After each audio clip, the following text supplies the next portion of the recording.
Salam dan bahagia Bapak Ibu guru, selamat datang di aksi nyata dengan topik asesmen SD paket A, melakukan asesmen awal pembelajaran. Sebelumnya, perkenalkan nama saya Christina Charlie Dwi Sakti dari SD Ngida 4, Dinas Pendidikan dan Kebudayaan Kabupaten Sragen, Jawa Tengah. Bapak Ibu guru, apa itu arti asesmen? Asesmen sebagai proses pengumpulan dan pengolahan informasi untuk mengetahui kebutuhan belajar, perkembangan dan pencapaian hasil belajar murid. Makna dan fungsi asesmen di sini berpihak kepada murid dan membantu mereka memperoleh pembelajaran yang bermakna.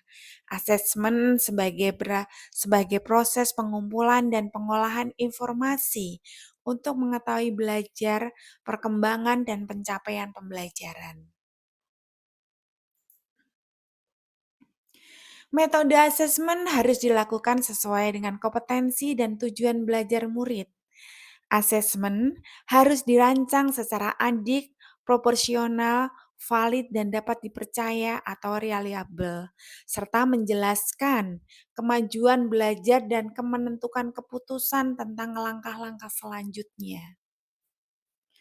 Ada tiga pendekatan asesmen yang bisa dilakukan sebagai asesmen yang berpusat pada murid, yaitu: satu, asesmen diagnostik; dua, asesmen formatif; tiga, asesmen sumatif. Di sini saya menggunakan asesmen diagnostik, yaitu asesmen yang dilakukan secara spesifik untuk mengidentifikasi kompetensi, kekuatan, dan kelemahan peserta didik kita sehingga pembelajaran dapat dirancang sesuai dengan kompetensi dan kondisi peserta didik. Apa manfaat dari asesmen diagnostik ini adalah tidak hanya bermanfaat bagi peserta didik saja Bapak Ibu guru, namun juga guru dan kepala sekolah. Adapun manfaat asesmen diagnostik adalah sebagai berikut. Peserta didik akan mendapatkan pembelajaran yang sesuai dengan kompetensi dan kondisinya.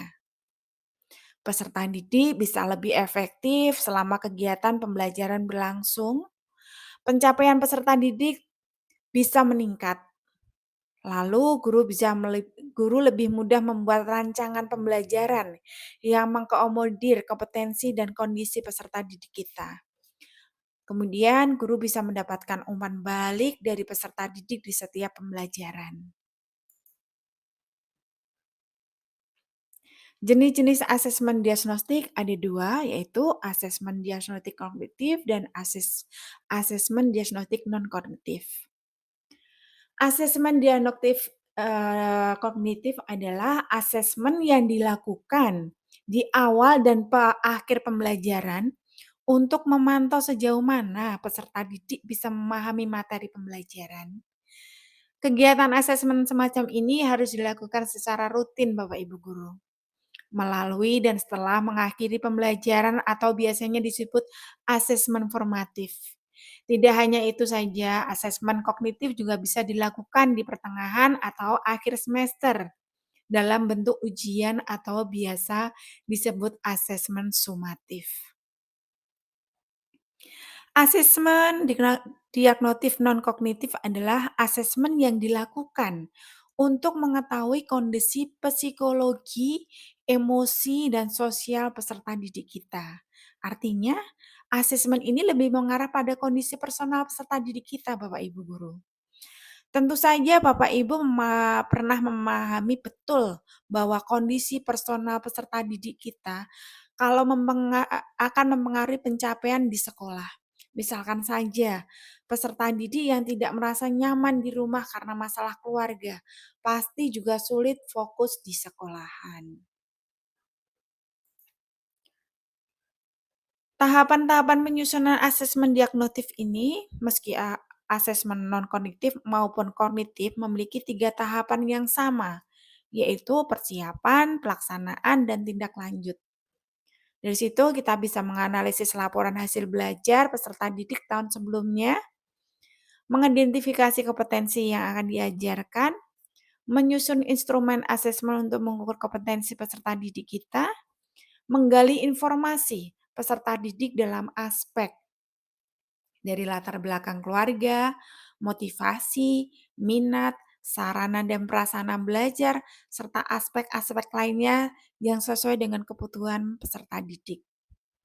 Selanjutnya, pelaksanaan asesmen dan pengolahan hasil, sehingga hasil diagnosis itu menjadi data atau informasi untuk merencanakan pembelajaran sesuai dengan tahap capaian dan karakteristik peserta didik.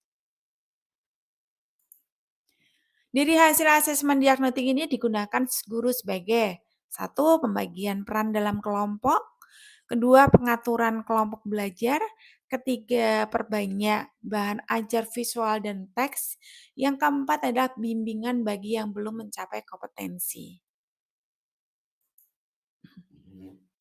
Selain itu juga untuk mengidentifikasi tingkat kesulitan peserta didik dalam kegiatan pembelajaran dan untuk membantu guru dalam mengembangkan rancangan pembelajaran yang efektif dan efisien. Di sini saya memberikan contoh kegiatan tindak lanjut. Langkah-langkahnya yaitu lakukan pengolahan hasil asesmen. Sebagai contoh, kita membuat penilaian dengan kategori paham utuh, paham sebagian, dan tidak paham. Hitung rata-rata kelas. Yang kedua, bagi siswa menjadi 3 kelompok.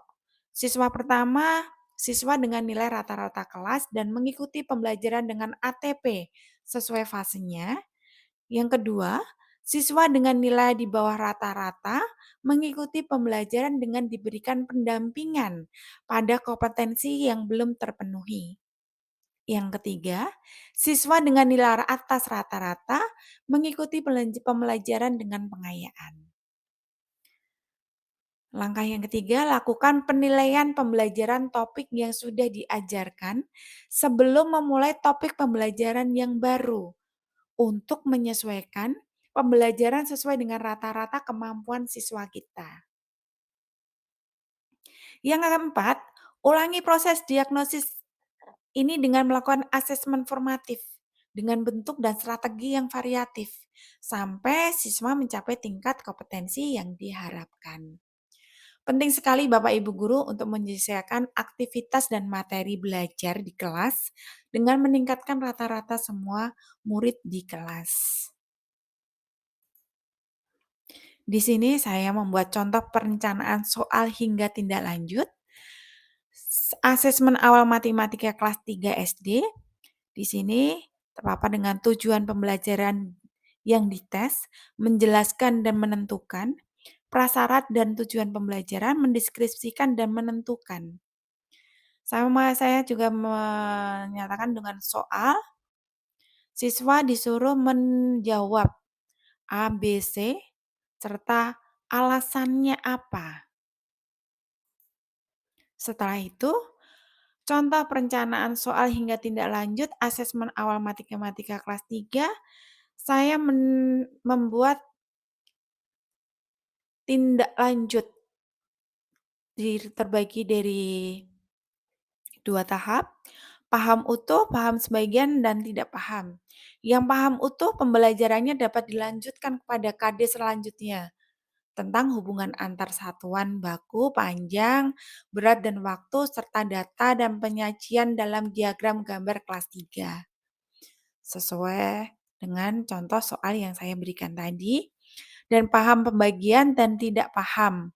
Memberikan pembelajaran remedial dengan menekankan pada cara mengukur panjang benda dengan menggunakan alat ukur baku panjang seperti mistar dan meteran. Kita ke topik refleksi, melakukan asesmen awal pembelajaran. Refleksi yang pertama adalah perubahan sikap yang Anda alami saat melakukan aksi nyata ini. Melakukan asesmen awal pembelajaran pengelolaan program yang berdampak pada murid, berkat kolaborasi atau kerjasama dengan kepala sekolah, rekan guru, dan murid, bisa terlaksana dengan baik. Saat pelaksanaan perasaannya semangat, hal ini karena kegiatan dapat terlaksana dengan rencana. Demikian halnya setelah aksi nyata selesai, perasaan bahagia sekaligus lebih tertantang untuk menjaga kolaborasi yang baik dengan semua pihak, serta meneruskan pemanfaatan untuk kepentingan asesmen diagnosis ini. Refleksi yang kedua, apa pengetahuan dan keterampilan baru yang didapat dari proses ini? Banyak sekali Bapak Ibu Guru. Banyak pembelajaran baru dalam perubahan yang telah dilakukan. Pembelajaran tersebut terkait dengan diri sendiri maupun orang lain. Salah satu pembelajaran baik bagi diri sendiri yaitu bahwa langkah awal yang lebih baik bagi sebuah perubahan dimulai dari kolaborasi. Ada pembelajaran tentang menyamakan persepsi untuk menyusun langkah perubahan. Pembelajaran-pembelajaran baik lainnya yaitu terkait kendala dari rencana yang telah disusun. Adanya kendala akan terbuatnya rencana yang berubah-ubah. Oleh karena itu, penting untuk menyiapkan strategi-strategi alternatif dalam implementasi aksi nyata. Sementara pembelajaran dari segi orang lain, terutama terkait dengan pentingnya dukungan dari kepala sekolah, rekan guru, dan murid. Refleksi yang ketiga, apa hal berbeda yang akan Anda terapkan setelah melakukan aksi nyata ini? Perubahan nyata dalam diri saya yaitu adanya tekad menguatkan kerjasama atau kolaborasi sebagai bentuk dukungan diri dan terhadap orang lain. Hal ini pentingnya kaitannya dengan implementasi perubahan ke depannya. Selain itu, rasa optimis yang meningkat terutama terkait dengan kompetensi diri dalam pengambilan keputusan, pembelajaran berdiferensiasi, dan pemetaan kebutuhan gaya belajar. Hal ini akan berpengaruh nyata terhadap keputusan yang diambil ke depannya terkait dengan peran sebagai pemimpin pembelajaran. Perubahan lainnya yaitu semakin meningkatkan komitmen diri untuk melakukan perubahan-perubahan ke arah yang lebih baik serta komitmen dari sekolah melalui keputusan yang dikeluarkan oleh kepala sekolah saat melaksanakan asesmen diagnosis. Setelah itu saya membuat umpan balik yang saya tujukan kepada rekan sejawat melalui Google Form dan ini adalah salah satu contoh umpan balik dari rekan sejawat saya sesuai dengan yang terlampir. Selain itu juga saya melampirkan dokumentasi dalam bentuk foto kegiatan rutin KKG Gugus Jenderal Sudirman tentang asesmen pembelajaran, paradigma asesmen dalam kurikulum Merdeka. Demikian pemaparan aksi nyata saya, semoga bermanfaat bagi Bapak Ibu guru. Terima kasih, salam bahagia Bapak Ibu guru hebat.